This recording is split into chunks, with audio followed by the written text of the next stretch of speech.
Let's discuss now a new play by Girish Karnad called Agni Mattu Male, or The Fire and the Rain, 1994, which is a meta-theatrical play about love, violence and sacrifice for the community.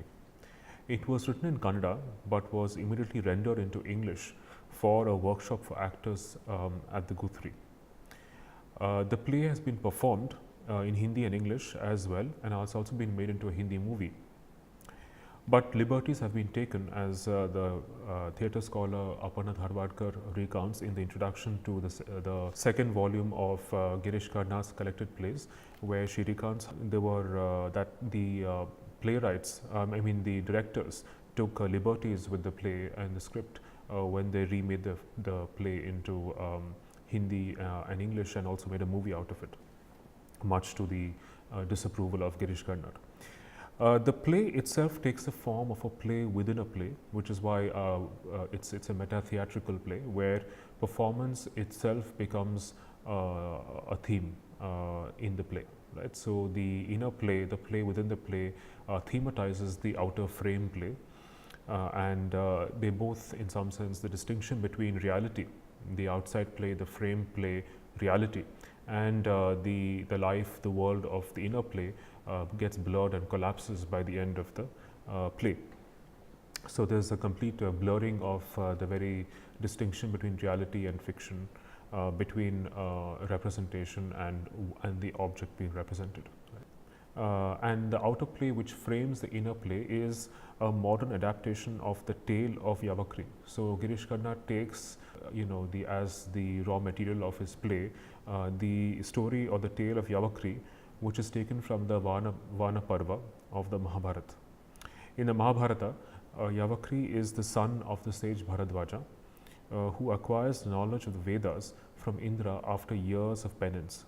He uses this knowledge that he's acquired from Indra of the Vedas to molest the daughter-in-law of the sage Raibhya, whom he resents, and who in turn creates a demon and a spirit in the form of his daughter-in-law to kill Yavakri. But Bharadwaja curses Raibhya that he will be killed by his own son, and thus Raibhya is killed by his son Paravasu, who mistakes his father, who is wearing deer skin, for a deer. Paravasu then falsely accuses his brother Aravasu for killing their father and excludes him from the fire sacrifice that they are both conducting and officiating, and where Paravasu is the chief priest. Aravasu begins his own penance by praying to the sun god, who grants him his boon that Yavakri, Bharadwaja and Raibhya be brought back to life. In Karnad's modern rendition of the tale, Yavakri and Vishakha, Raibhya's daughter-in-law, are lovers both before and after her marriage to Paravasu. Her own marriage is loveless because her husband, after gratifying his desire for her in the first year of their marriage, abandons her in Raibhya's care to participate in the fire sacrifice that would promise him greater power. So of course the sacrifice is being conducted to actually pray for rains, because the parched land has not seen rains for years, and many people are dying, or relocating, fleeing because of the famine and the drought. Vishakha brings about Yavakri's death precisely out of her own desire to keep him alive, because when Yavakri decides to actually seek revenge against Raibhya, because he resents Raibhya for having been made the chief priest, and now he's unlike his father, who did not receive any recognition or validation. So he wants to actually avenge his father's insult, and so he decides to try and kill Raibhya. But Vishakha then brings about Yavakri's own death, precisely because of her desire to keep him alive. So there's a cruel irony to this whole situation, where Raibhya has created this Brahma Rakshas, this demon that will kill Yavakri, and Vishakha, who is in love with Yavakri, despite the fact that she's been married to her husband Paravasu for 10 years, tries her best to keep Yavakri alive. And although Yavakri tells Vishakha that nothing can kill him because he has a jug full of sacred water, and even a drop of that water is enough to actually numb the demon, completely freeze him so that he cannot kill him. Vishakha does not trust or have any faith in his power, and she ends up emptying the entire jug of water, and there's not a drop of water left. And then she pleads Yavakri to go and take refuge in his father's hermitage, which is the only place where he can be safe from the demon. But of course, as tragedy would have it, he is rushing towards his father's hermitage when Andaka, the blind Shudra man in the play, the Shudra character who's blind in the play, is unable to recognize Yavakri's footsteps and catches hold of him as he is guarding Yavakri's father's hermitage. And in the meanwhile, the demon, the Brahma Rakshas, overtakes Yavakri and impales him with a spear. So he is killed. Paravasu in turn kills his father deliberately, unlike the tale in the Mahabharata where he accidentally kills his father, mistaking him for a deer. Here, Paravasu hates his father, resents his father, and he kills his father deliberately out of hatred, and finally himself chooses death at the yajna to expiate himself from the act of patricide. The Rakshasa returns to the spirit world as he is released from the bondage of life and death with Aravasu's compassion and forgiveness, and with Aravasu's intervention, he is freed of the bondage of life and death. There's also a parallel story that Karna develops in the play, which is the love affair between Aravasu and Nittilai, a tribal woman. While the other male characters of the play, Raibhya, Paravasu, and Yavakri, represent the power of and violence of ascetic Brahmanism, Aravasu is caught in between the world of the Brahmin and the world of the non-Brahmin, of the Shudra, between the sacred and the profane, the sacred world of Vedic Brahmanism and the profane world of the non-Brahmin, of the tribal, of the Shudra. The opposition between the world of the Brahmin and the world of the Shudra is mapped onto the opposition between the mind and the body, between the life of discipline and ritual sacrifice and emotion. Right. So therefore, Brahmins are equated with this ruthless greed for power and violence, and the Shudra is associated with compassion, compassion and love for humanity. While Raibhya and Yavakri and Paravasu have lost the legitimacy of their power through their acts of violence and killing, Aravasu has a redemptive function to play in the play, where he works for the greater good of his community, even at the cost of losing Nittilai. Nittilai pays with her life while she's trying to rescue Aravasu from the sacrifice. So he loses her, and Vishakha herself is chastised in the play but not punished for transgressing the boundaries of female chastity, because she has an affair with she continues to have an affair with Yavakri even after she's married, and Nittilai loses her life for choosing Aravasu over her husband. So Nittilai is actually married off to her tribal, a man from her own tribe, because Aravasu loses his opportunity to get married to her because he is busy he is stuck, carrying out the final rites for Yavakri after he is killed, and so he loses the opportunity to actually arrive on time at the tribal's council of elders meeting, where he was supposed to marry Nittilai. The distinction between the play and the play within the play is blurred and collapsed by the end when Paravasu pollutes the sacrificial area with his act of patricide, and Aravasu, who assumes the role of Vrithri, which is the half demonic son of Brahma. Brahma has three sons. One is Indra, one is who's a divine son, one is Vishwarupa, who is his son through a mortal woman, and Vrithri is Brahma's son that he had with a demoness. Right. So Aravasu plays the role of Vrithri in the play within the play, and he wears a mask in the play to play the role of Vrithri, but ends up bringing the mask to life and ends up destroying the sacrificial altar and killing Paravasu. Right. So the mask comes to life, and there's no longer a distinction between fiction and reality, between the world of the play outside the play and the play within the play. Nitilai pays with her own life because she cannot stop herself from rescuing Aravasu from the destruction of the Yajna. And finally, Aravasu sacrifices his own happiness with Nitilai for the sake of the Brahma Rakshasa's release from life and death. So now let us just look at the details of the play. As I mentioned earlier, the whole idea of performance is thematized in the play. It becomes a chief theme of the play, which in some sense is also an expression of the sacred. It's one of the expressions of the sacred is performance itself, because it legitimizes the divine origins of drama and theatre from Bharata's Natya Shastra onwards, and it also acknowledges and validates the lower caste identity of the actor in the hierarchy of caste. So the actor is considered to be a lower caste person simply also by virtue of acting, because when Aravasu decides to take on the life of an actor, decides to become an actor, his brother Paravasu forbids him from entering the sacrificial arena, because he has polluted his own Brahminical identity, and he's polluted his community by becoming an actor. So if you look at the opening stage directions of the play, they're quite elaborate. It says that it has not rained adequately for nearly 10 years. This is the prologue, and the prologue and the epilogue frame the inner play.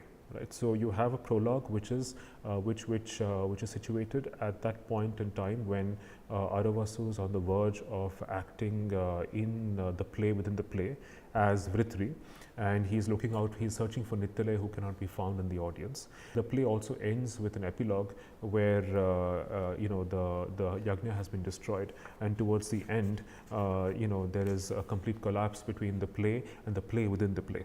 So in the initial prologue, the description of the stage directions are like this. So there has been a drought for nearly 10 years, which has caused famine.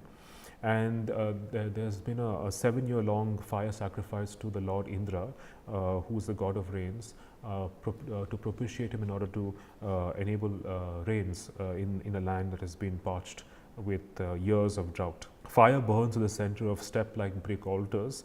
There are several such altars, at all of which priests are offering oblations to the fire while singing the prescribed hymns in unison. The priests are all dressed in long, flowing, seamless pieces of cloth and wear sacred threads. The king, who is the host, is similarly dressed but has his head covered. Paravasu is the conducting priest. He will be called the chief priest, since he is the most important of them all. It is his responsibility to see that there are no errors, either of omission or of commission, in the performance of the sacrifice. He is about 28. It is an impressive panorama.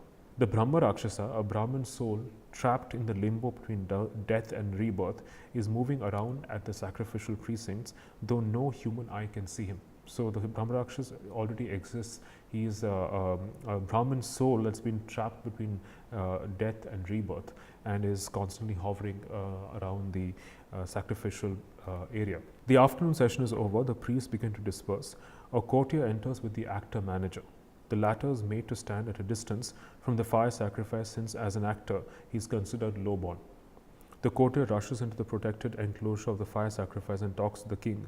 The priests around them is a heated discussion. And they're discussing the possibility of having a play, to which the king is quite shocked and will not allow it. And when they discover that Aravasu is going to play a role in the play, then all the Brahmins, actually all the priests, are quite shocked that a Brahmin is going to be acting.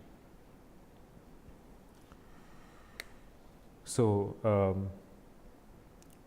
the actor manager says to the Brahmins that, "Sirs, as is well known to you, Brahma, the Lord of all creation, extracted the requisite elements from the 4 Vedas and combined them into a 5th Veda, and thus gave birth to the art of drama." So of course this is the validation, the acknowledgement of drama as the 5th Veda. It's an acknowledgement of the divine origins of drama. He handed it over to his son Lord Indra, the god of the skies. Lord Indra in turn passed on the art to Bharata, a human being, for the gods cannot indulge in pretense. So if Indra is to be pleased and bring to an end this long drought which ravages our land, a fire sacrifice is not enough. A play has to be performed along with it. If we offer him entertainment in addition to the oblations, the god may grant us the rains we are praying for.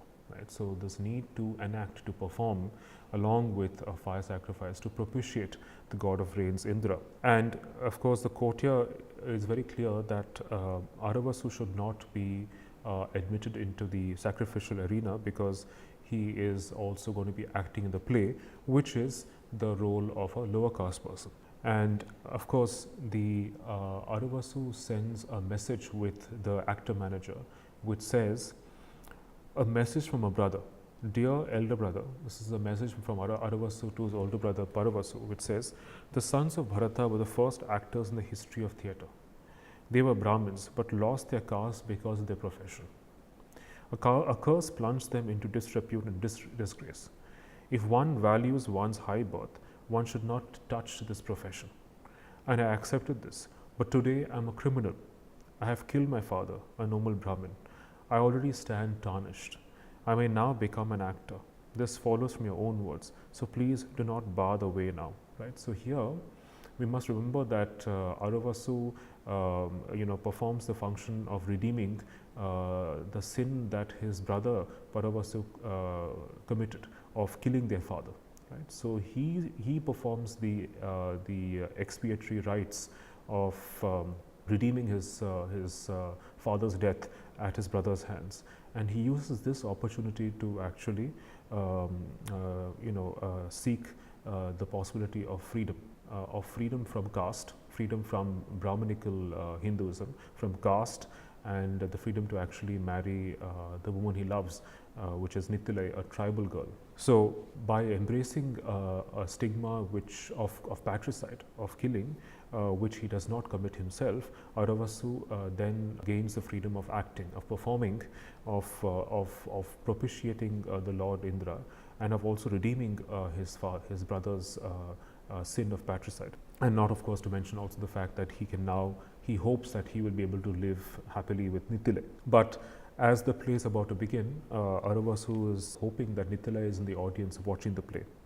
Right. So he's happy when the courtier, and actor manager tell Aravasu that Paravasu has given him permission to act in the play. He says he's agreed, Nittilai. He tells himself he'll be there to watch the play. But where are you? Why aren't you here? Nittilai, I'm going to act on stage. I hope you're watching. Please watch. The play is about to begin. Yes, after all these years, it's going to happen. But you know, and brother knows, and I know that this isn't the real thing. This is a fiction borrowed from the myths. The real play began somewhere else, a month ago. A month? Was it really that recent? It seems ages and ages of darkness ago.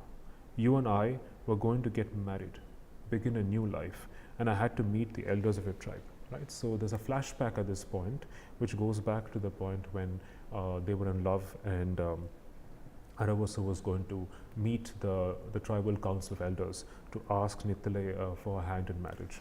And Nittilai in Act 1 tells Aravasu that she is hopeful that the elders of her tribe will agree to the marriage, because it's not often, as she says, that they get a Brahmin groom. Right? So they may actually think it's a matter of honor to get their daughter married to a Brahmin groom. And Aravasu says that he is now free to, as he says, I'm about to jettison my caste, my people, my whole heritage for you. Right? So Nittilai, of course, is initially modest, and she does not wish to be touched by a man before the marriage. And so she says, I cannot be touched by you. And Aravasu says, I'm actually giving up, renouncing my entire caste, my people, my whole heritage for you. Can't you forget a minor custom for my sake? And Nittilai says, this is the only custom that's actually worth observing, because I actually retain my modesty, my reputation, so that there can be no mishap before our marriage. Aravasu says, all these days I couldn't touch you because Brahmins don't touch other castes. Now you can't touch me because among hunters, girls don't touch their betrothed. Are you sure someone won't think of something else once we're married? Then later on, Aravasu again expresses his desire for sheer happiness and joy to be with Nittilai. He has none of the ambitions, the spiritual ascetic ambitions that his brother and father and Yavakri have, his cousin Yavakri has. He says, I'll never be learned like father or uncle. I shan't ever conduct the royal sacrifice like Paravasu or perform penance like cousin Yavakri. All I want is to dance and sing and act. and be with Nitilai. It doesn't matter a flake of cow dung to my father whether I'm alive or dead. My sister-in-law lives wrapped up in a world of her own that leaves only my brother. Right? So he's not concerned with these temporal ambitions of power, and he's not concerned with the sacrifice, so he's free to do what he likes. And Andaka, who is the blind Shudra in the play, asks him what would happen if Paravasu, his brother, forbids the marriage. And he says, Aravasu says, I'll tell him, I can't give up Nitilai. She's my life. I can't live without her. I'd rather be an outcast. Right? So he's willing to actually sacrifice his caste community for his love for Nitilai. And Nitilai, of course, is very concerned, hoping that they will get married, because marriage is the only guarantee that she and her tribal community has, that she will not be misled and betrayed by a man who is willing to marry her before the marriage. Right?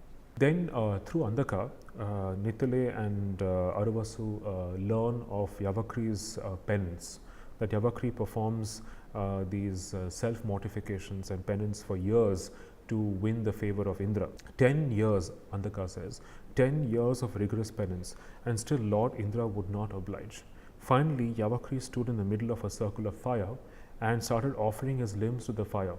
First his fingers, then his eyes, then his entrails, his tongue, and at last his heart. That's when the god appeared to him, restored him limbs, and granted him the boon. Andaka later on says, on 115, every Brahmin on the face of this earth wants to gain spiritual powers, but few succeed. In my lifetime, I have known only two who did. Your uncle, as in referring to Aravasu's uncle, your uncle and your father Aravasu, but they got their knowledge from human gurus by diligent study. Yavakri has gone beyond even them. He received his knowledge from the gods, direct. Your uncle was sure he would fail. How he tried to dissuade the boy from taking on this ordeal. But I said to him, Master, let him go to the jungle. You don't know your son. I do. I brought him up on this lap of mine. He will succeed in anything he tries. You mark my words. So Andaka is raised Yavakri from the time he was a child, and he is convinced that Yavakri is determined to win greater powers and to be blessed the land with rain through his harsh, severe austerities and penance to win Lord Indra's favor.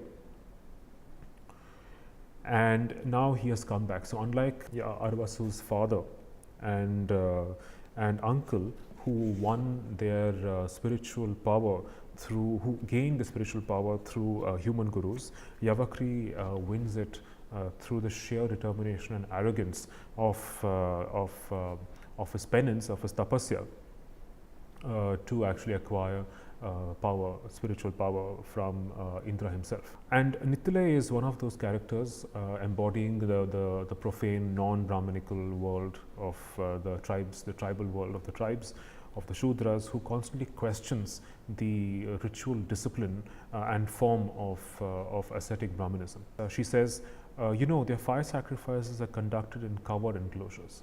They mortify themselves in the dark of the jungle. Even their gods appear so secretly. Why? What are they afraid of? Look at my people. Everything is done in public view here. The priest announces that he'll invoke the deity at such and such a time on such and such a day. And then there, right in front of the whole tribe, he gets possessed. And the spirit answers your questions. You can feel it come and go. You know it's there, not mere hearsay. So here in the tribal community, you have a man who gets possessed, who becomes the conduit, the medium through which the earthly world communicates with the spirit world. Unlike the world of Vedic Brahmanism, where everything happens as a secret ritual that is only privy to by Brahmins, you have a fire sacrifice that happens in private, within the presence, in the presence of the king and the Brahmins. So this is the contrast that she draws between the two worlds, the difference, the utter difference between the world of the Brahmin and the world of the tribe, of the tribal. Nitilai says, my point is, since Lord Indra appeared to Yavakri and Indra is their god of rains, why didn't Yavakri ask for a couple of good showers? You should see the region around our village, parched. Every morning, women with babes on their hips, shrunken children, shriveled old men and women gather in front of my father's house. For the gruel he distributes. No young people, they have all disappeared. And Father says all the land needs is a couple of heavy downpours. That will revive the earth. Not too much to ask of God, is it? So she's very practical.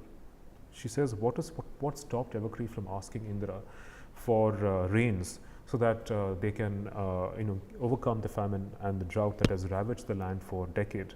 So she is more interested in actually using divinity, God, and divine power to save her people from starvation and death.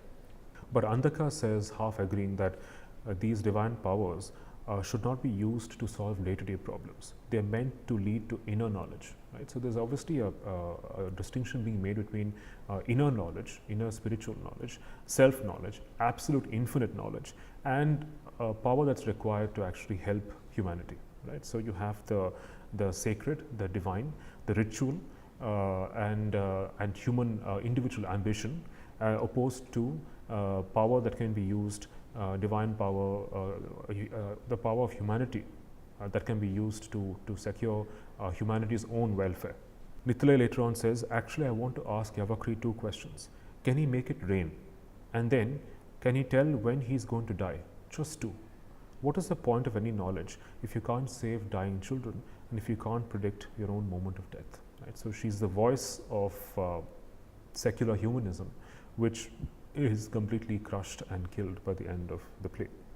And of course, Yavakri makes an appearance later on in another part of the stage, which is the hermitage of Raibhya, the father Varavasu.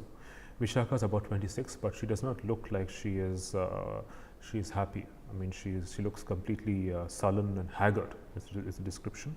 She was once an attractive woman, but now she is trapped in a loveless marriage.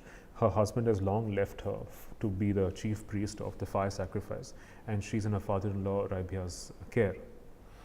And she just spends her day through the daily rituals of collecting the water in a pot when Yavakri appears, and she is quite surprised and shocked to see him after so many years. And he makes advances at her, and she's unable to stop him. She does feel secretly pleased and happy to see him after so many years. And Yavakri doesn't seem to have changed at all from his 10 years of penance. He, in his pursuit of universal knowledge, he is still susceptible to his own lust for Vishakha. Again, like Nithalai, Vishakha is another woman in the play who questions the hypocrisy of Brahminical discipline and asceticism. Because these men have obviously not been able to completely sublimate their desires, their greed into asceticism, into penance, because they're still the same people. They're still overcome by lust and greed for power. Yavakri says, for a start, it's not as easy as you think to actually get universal knowledge from the God. It's not just a question of performing austerities in the name of a God and then winning universal knowledge. It's much harder than that. So he describes his arduous life in the forest. He says life in the jungle is sheer hell.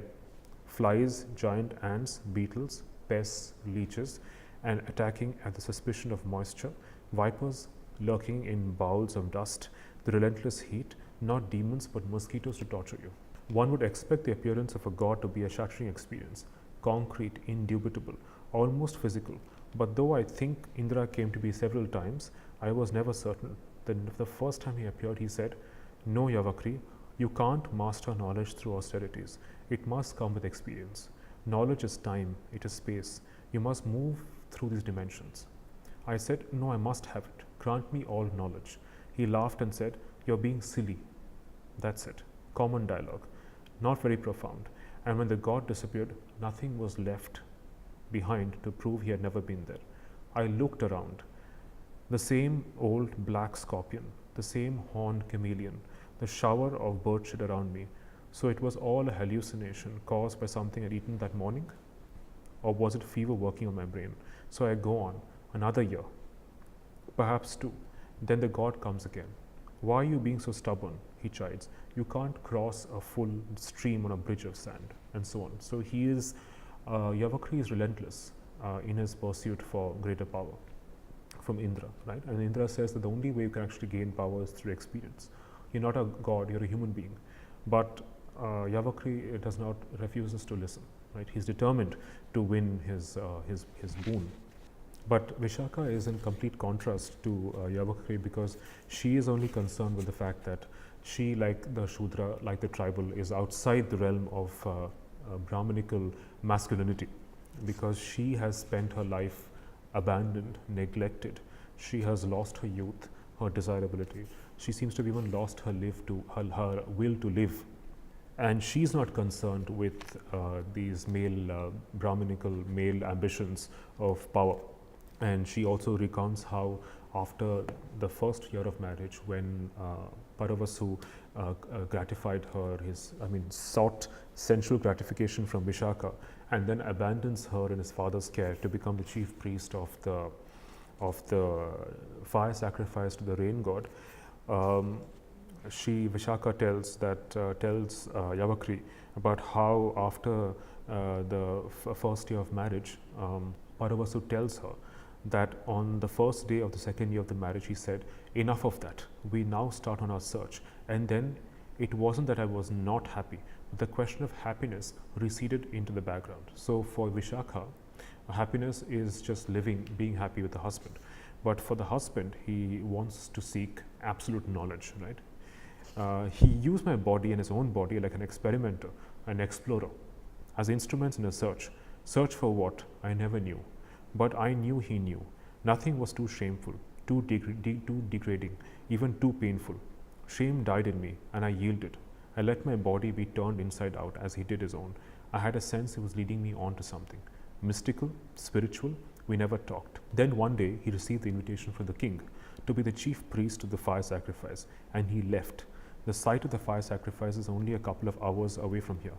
But in all these 7 years, he hasn't come back. So he is only interested in pursuing, in furthering his own Brahminical power, while Vishakha has been left abandoned and trapped in a loveless marriage. And so she blames both Yavakri and Paravasu of being these typical Brahmin men who are only interested in their own selfish ends. And later on, Yavakri actually meets Nithile as she's talking to Aravasu.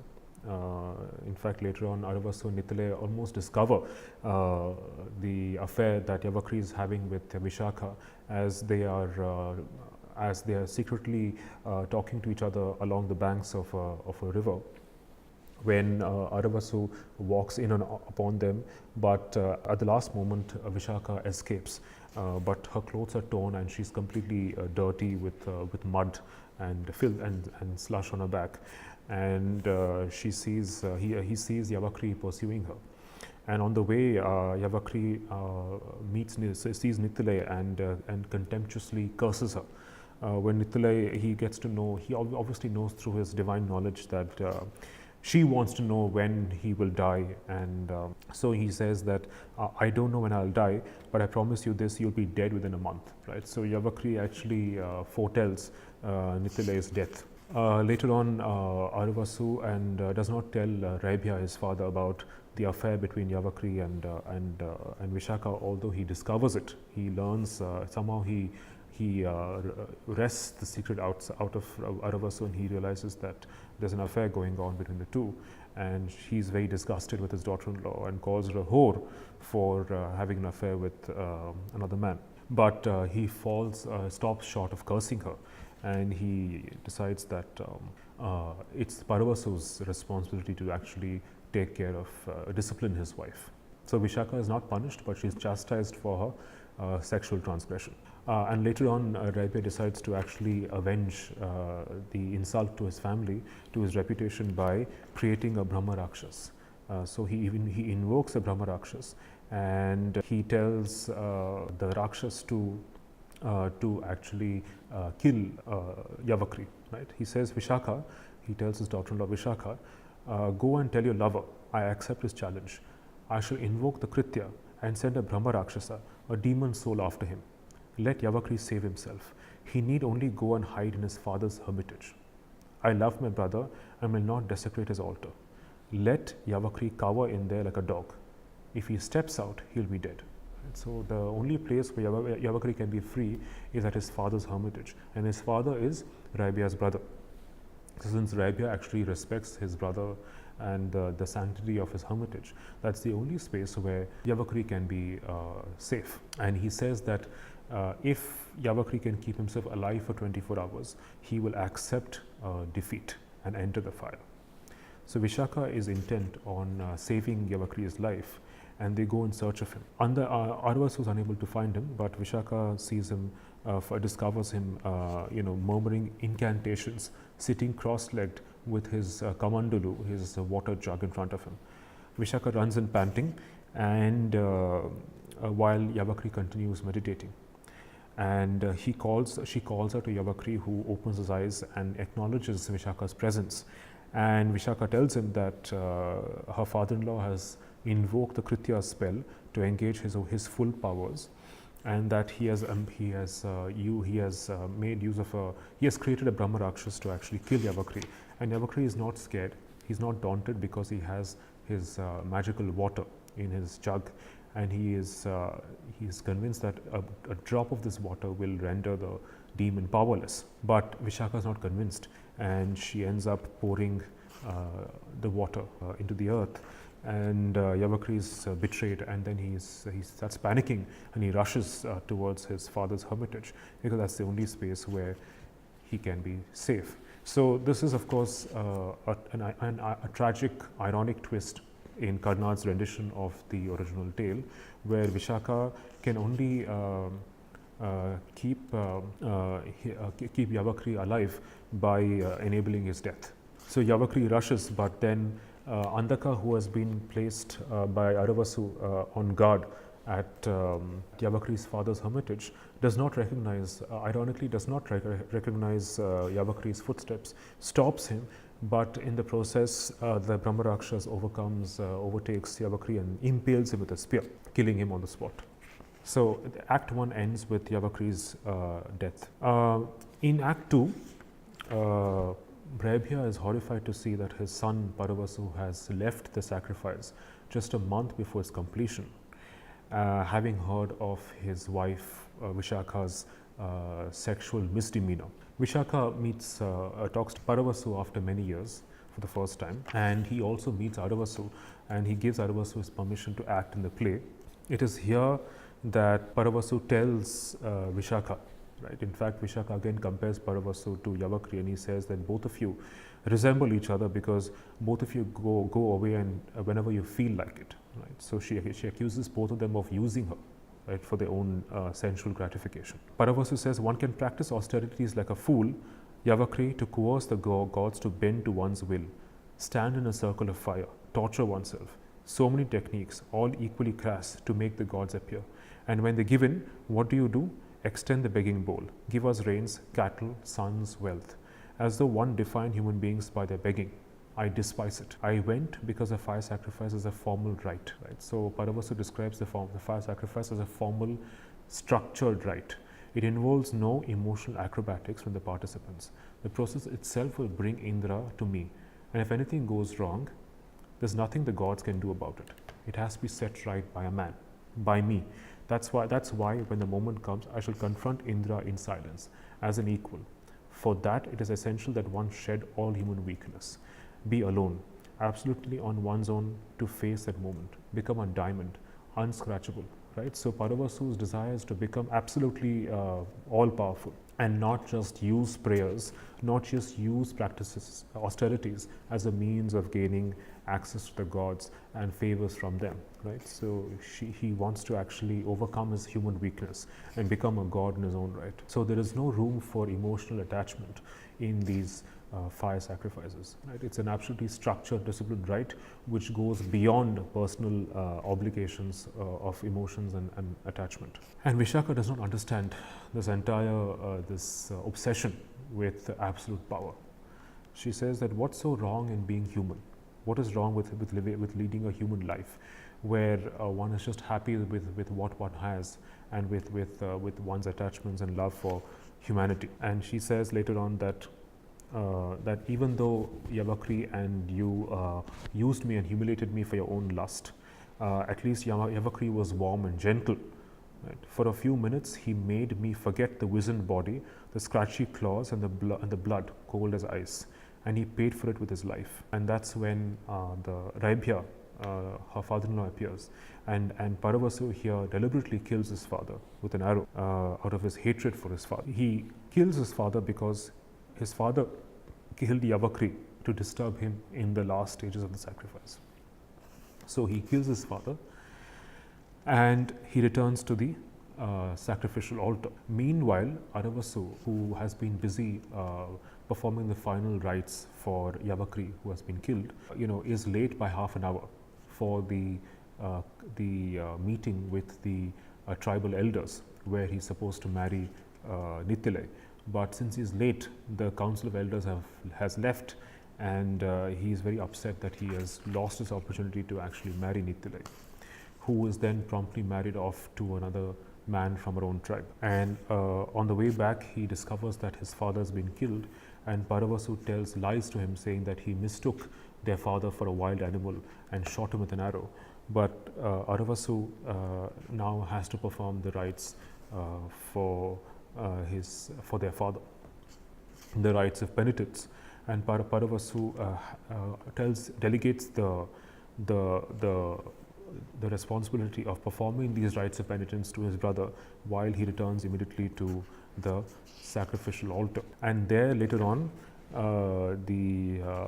he meets the Brahma Rakshas, and the Brahma Rakshas who has performed his role of his function of killing Yavakri, now seeks to be freed from the bondage of life and death, and begs Paravasu to meet the gods, to encounter the gods in his sacrifice, and request that he be released from the bondage of life and rebirth.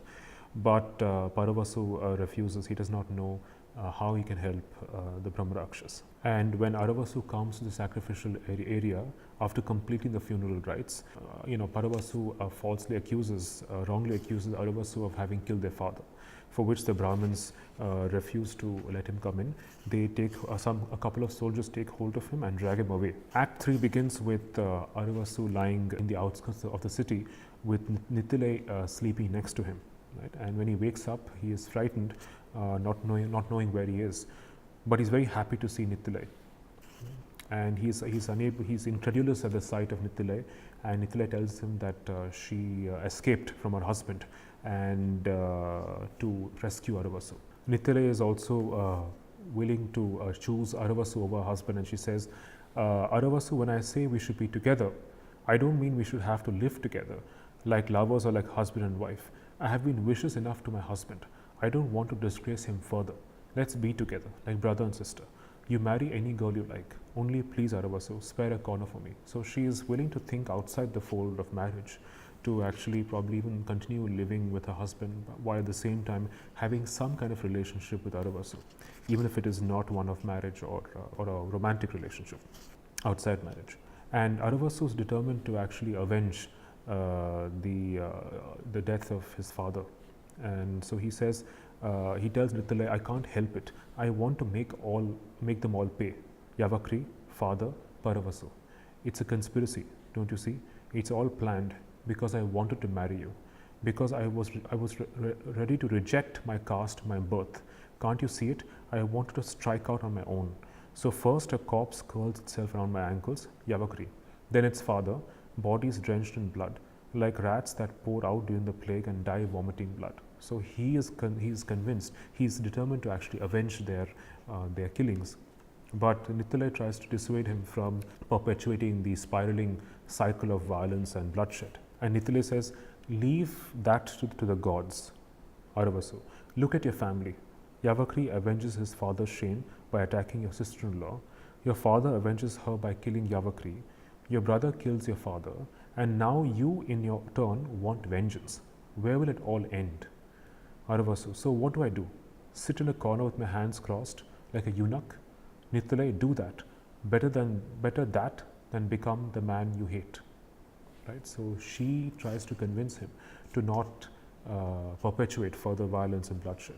The actor manager tells Aravasu, any fool can see that you two belong to different worlds. Anything's possible in these troubled times, so I won't comment.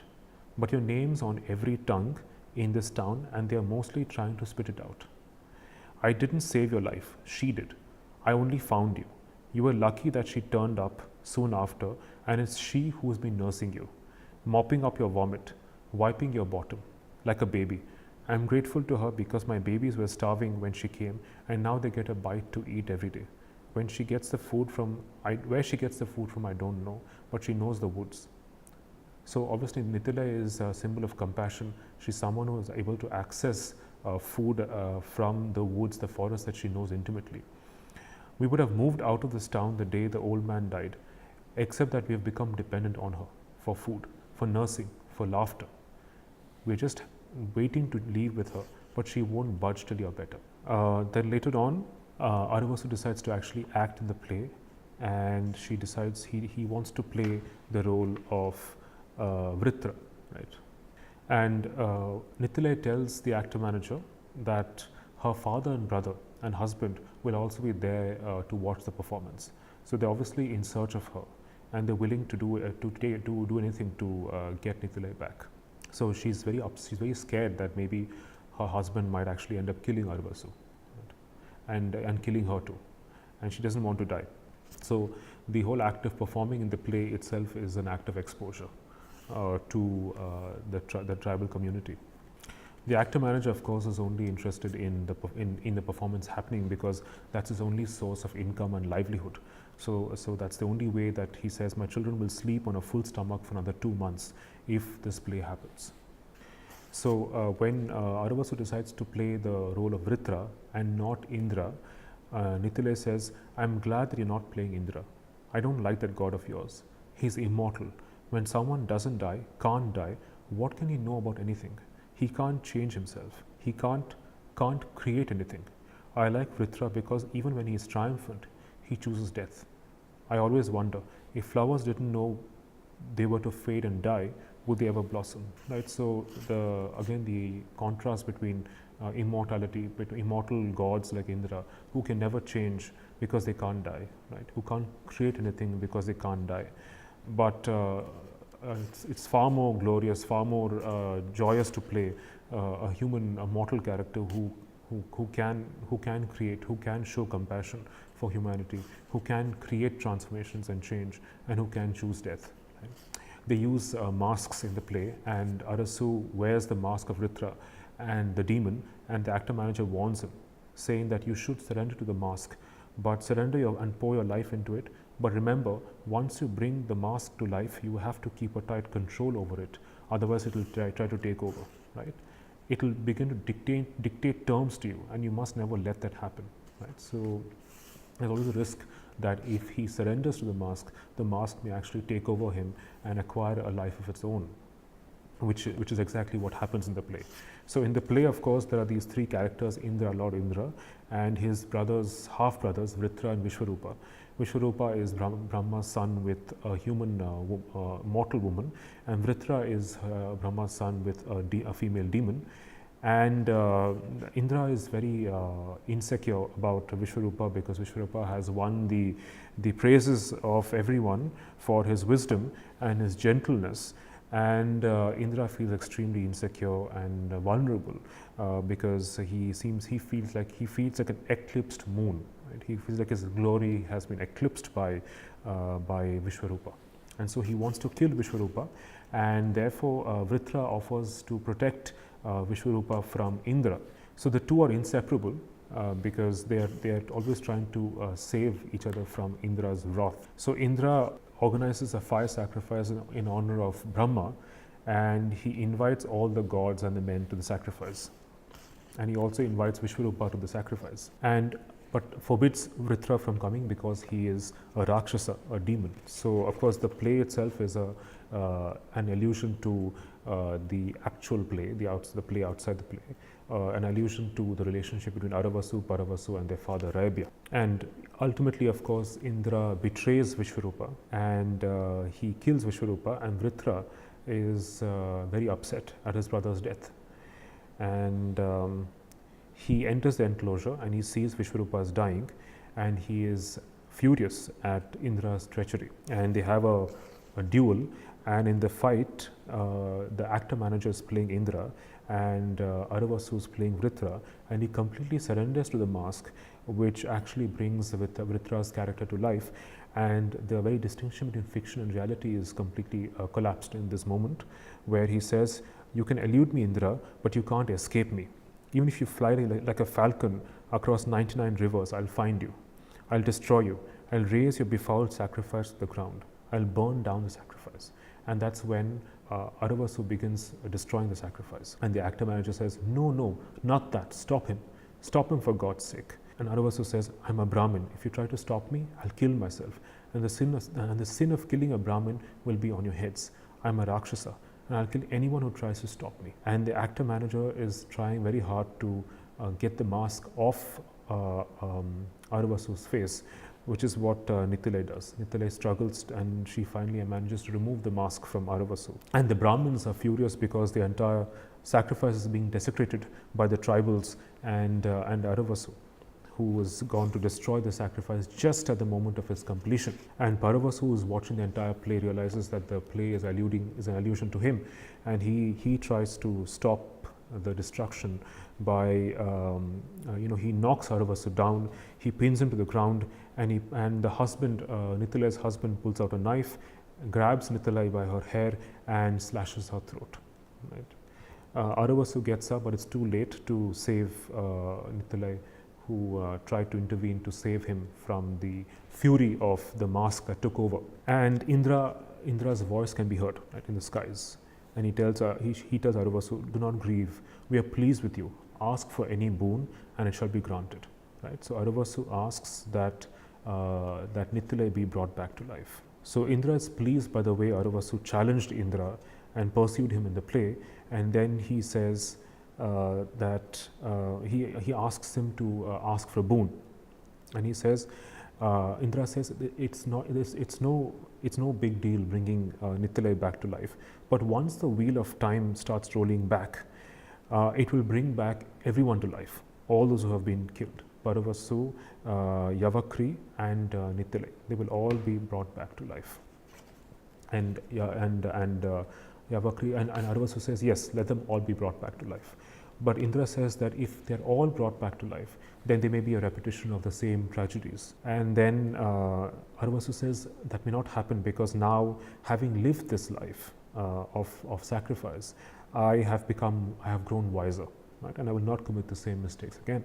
And Indra's on the verge of granting him the boon of bringing back Paravasu, Yavakri, and his father to life, when the Brahmarakshas intervenes and begs Aravasu to release him from the bondage of life and death.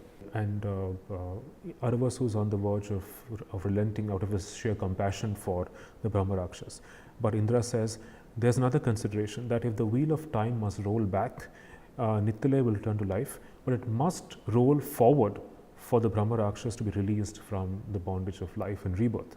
So you can't have it both ways. You can either bring Nithile back to life, or you can release the Brahmarakshas from the bondage of life and rebirth, and that's exactly what Aravasu chooses to do. So as the Brahmarakshas says that you're a human being, you are capable of mercy, so the Aravasu actually takes mercy on him and releases him from the cycle of life and death.